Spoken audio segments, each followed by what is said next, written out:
Number 1. Jar Jar Binks was actually a Sith Lord. Jar Jar Binks, the bumbling Gungan from Star Wars, wasn't just annoying comic relief. He was a master manipulator orchestrating the fall of the Republic.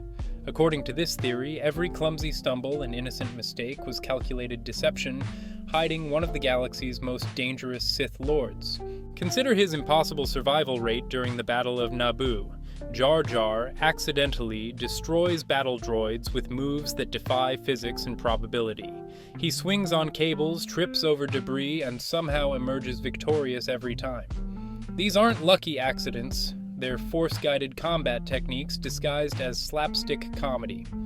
Watch his hand gestures carefully during key political scenes. Jar Jar subtly waves his hand while speaking to other politicians, eerily similar to Jedi mind tricks.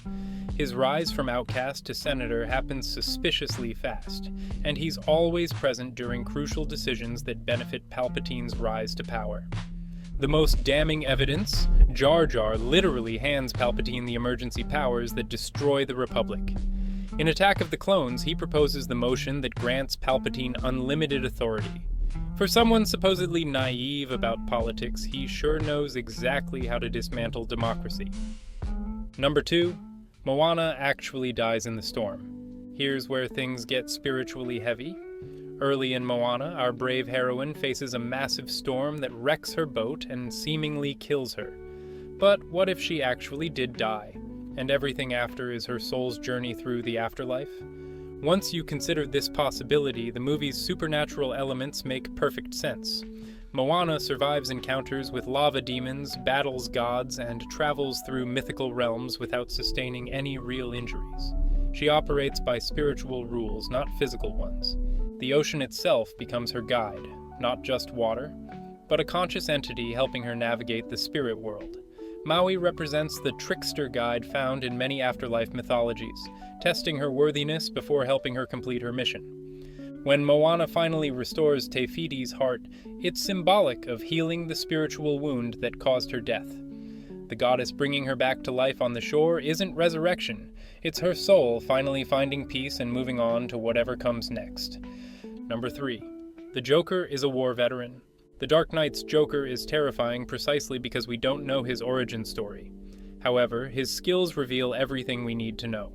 This isn't some random crazy person. This is someone with serious military training. Look at his tactical knowledge. The Joker plans coordinated attacks with military precision, uses explosives like a demolitions expert, and handles firearms with professional competence. His psychological warfare techniques and ability to stay calm under extreme pressure scream a special forces background.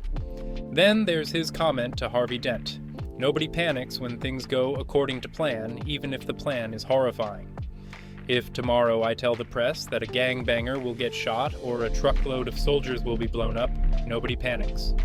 That's not hypothetical, that's personal experience. His scars could easily be battlefield injuries, and his chaos philosophy might stem from disillusionment with military order and authority. The Joker isn't just crazy, he's a highly trained soldier whose mind snapped under the weight of war trauma. Number 4. Jack Dawson is a time traveler. Titanic's love story becomes even more fascinating when you consider that Jack might not be from 1912 at all. Throughout the film, Jack references places and concepts that didn't exist in the early 1900s. He mentions ice fishing on Lake Wissota, a man-made lake that wasn't created until 1917. He talks about the Santa Monica Pier, which wasn't built until 1909 and wasn't called by that name until much later. His hairstyle and clothing, while period-appropriate in the movie, actually reflect 1990s interpretations of early 1900s fashion. Most telling is his complete lack of documentation. No one can find any record of Jack Dawson existing before he boards the ship. He appears exactly when Rose needs him most, almost like he was sent there with a specific mission. The theory suggests Jack traveled back in time to ensure Rose survived the disaster, maintaining the timeline that led to his own existence. His sacrifice isn't just romantic, it's a temporal necessity. He guides Rose through the crisis, then disappears, his mission complete. Number 5. Ferris Bueller is Cameron's imagination. This psychological theory completely reframes Ferris Bueller's Day Off. What if Ferris doesn't exist at all, but is actually a projection of Cameron's suppressed personality? Throughout the movie, Ferris embodies everything Cameron wishes he could be: confident, rebellious, charming, and fearless. Cameron is anxious and controlled by his domineering father, while Ferris does whatever he wants without consequences. Notice how Ferris rarely interacts with anyone except Cameron and Sloane. When he does encounter others, it's usually brief and almost dreamlike. The entire day feels like a fantasy where Cameron finally stands up to authority, enjoys life, and confronts his problems. The climax supports this theory. When Cameron finally destroys his father's car and decides to face the consequences, Ferris starts to fade from the story. Cameron no longer needs his imaginary confident alter ego because he's found his own courage. Number 6. Neo never left the Matrix. The Matrix trilogy's biggest twist might be that Neo never actually escaped the simulation. Even in the real world, Neo displays abilities that should be impossible outside the Matrix, stopping Sentinels with his mind, having prophetic visions, and maintaining his connection to the Source. The theory suggests the machines created a Matrix within the Matrix, a deeper layer of control designed to contain potential escapees. Zion isn't humanity's last city.